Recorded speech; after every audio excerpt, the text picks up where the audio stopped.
e conforto. O senhor já disse, nem todo mundo tem essa habilidade para gerir o seu futuro. Agrega-se hoje valores extras à Previdência como produto? Ela está evoluindo? Sim, o mercado todo está muito competitivo e a competição ela leva as empresas a quererem se diferenciar, agregando produtos e serviços que tornem cada vez mais atrativo aquilo que eles oferecem para o seu público.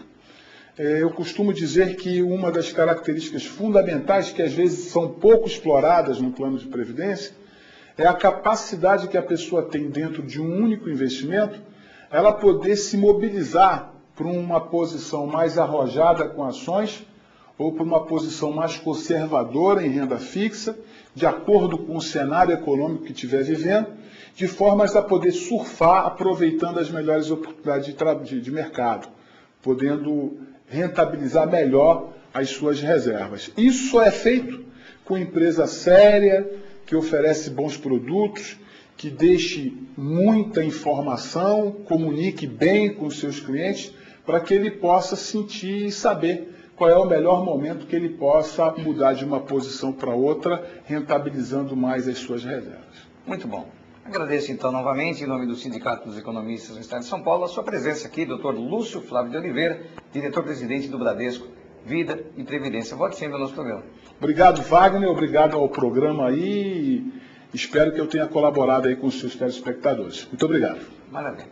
Bom, você já está por dentro da realidade atual da Previdência Privada. Vai ficar por dentro agora da agenda dos economistas para as próximas semanas. Cursos. Cálculos Previdenciários, módulo 2, no dia 3 de julho. Contabilidade gerencial de custos, formação e análise do preço de venda como instrumental para a atuação de economistas em empresas, nos dias 17, 24 e 31 de julho. Mais informações pelo telefone 11 3872 9880.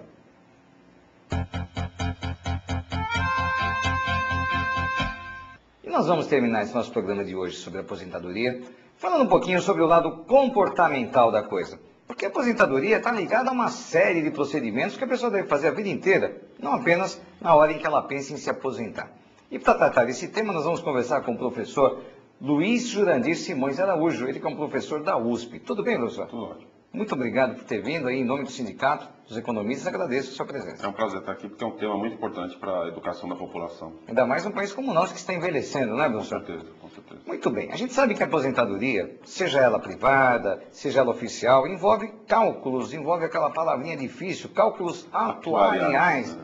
Pois então, o senhor é especialista nesse tipo de coisa, que tipo de aula o senhor dá sobre isso e o que a gente pode passar aqui para o nosso público a respeito desse lado de comportamento envolvendo a aposentadoria? Primeiro, a área de atuária é uma área que se preocupa com os riscos implícitos nas coisas e projetar quanto que as coisas vão custar ao longo do tempo. Por exemplo, quanto que uma pessoa precisaria de recursos financeiros para poder se aposentar com conforto até o instante que ela falecesse. O atuário tem essa metodologia para fazer essas estimativas e essas projeções. Basicamente, essa é a nossa profissão. A tal da expectativa de vida, né? Sim. Perfeito. Muito bem. Então, isso faz parte, é uma ciência que envolve o processo. É um conjunto de técnicas matemáticas, estatísticas e econômicas para poder analisar essas perspectivas de longo prazo. Muito bem. Agora, professor, será que aqui no Brasil a gente está preparado para envelhecer? Não, o brasileiro tem um imediatismo muito grande. Ele tem uma preocupação no curto prazo, aquela cultura Zeca Pagodinho, vida leva eu, e quando o futuro chegar, Deus me ajuda.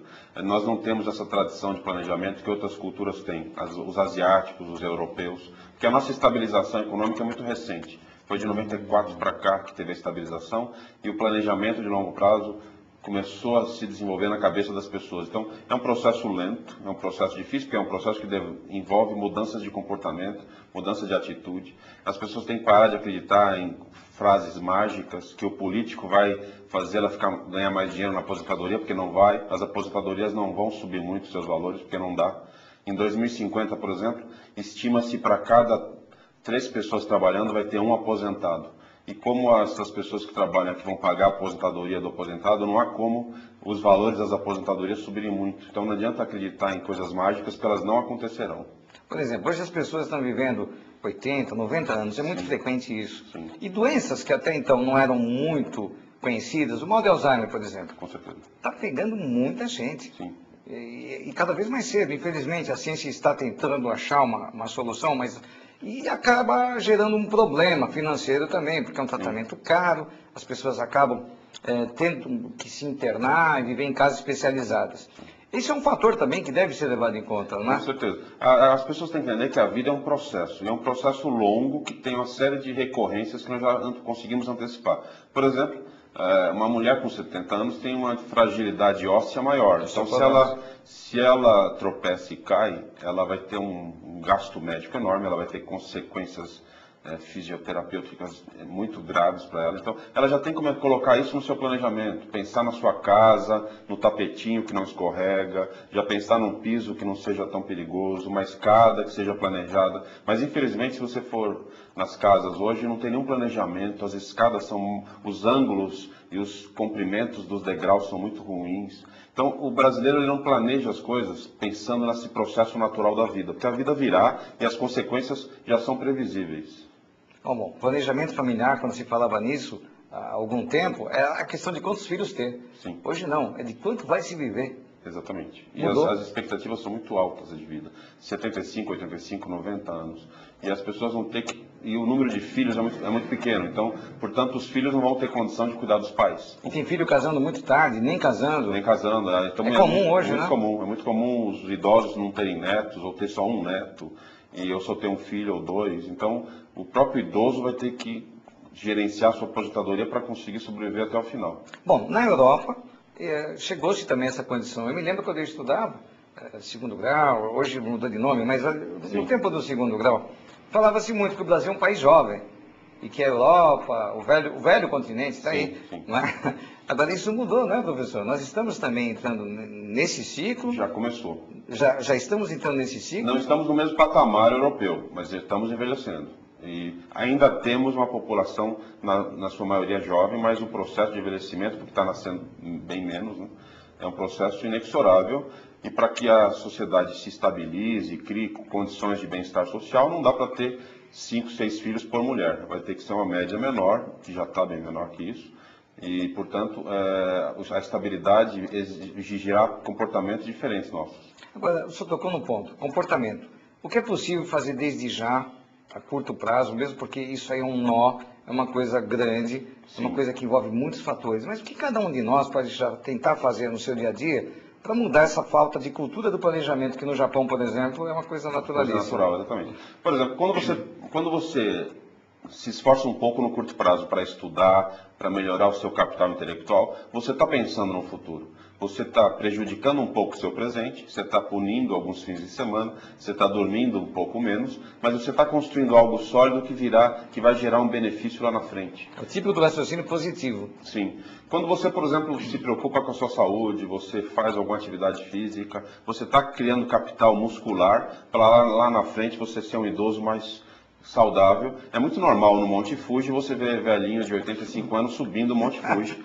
E eles ali dinâmicos, porque eles têm, a cultura asiática pensa no longo prazo. Alimentação, a tranquilidade, educar o seu filho para que ele seja autônomo, não seja dependente de você. Hoje é muito comum você ter filhos com 40 anos dependendo das mães, por exemplo.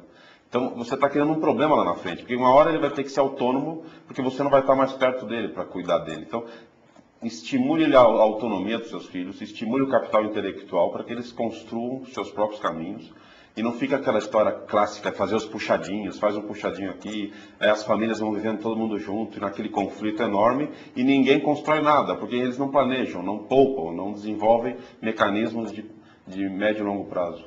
Pois é, isso é uma questão cultural que deve ser pensada, deve ser revista, num país como o nosso, onde a longevidade hoje é muito maior. Muito maior. E a sociedade vai ter que entender que esse ciclo que a vida é, um processo permanente, não é uma coisa assim tão mágica, não. Porque de vez em quando as pessoas se machucam, de vez em quando alguém bate o carro, de vez em quando uma goteira, vai ter uma goteira, você vai ter que gastar um pouquinho para consertar essa casa.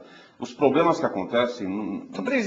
boa parte é presumido. Vai acontecer. A sua casa vai ficar velha, vai precisar de reforma, o seu carro vai precisar ser trocado, o seu filho um dia vai precisar viver a vida dele, comprar o apartamentinho dele e ir embora. É importante que ele vá para ele virar um ser humano autônomo. Então, esse processo que para o europeu, para o asiático já é uma coisa natural, para nós temos que incorporar isso no nosso cotidiano. As classes A e B já têm isso mais claro. A C, D e E não ainda é uma coisa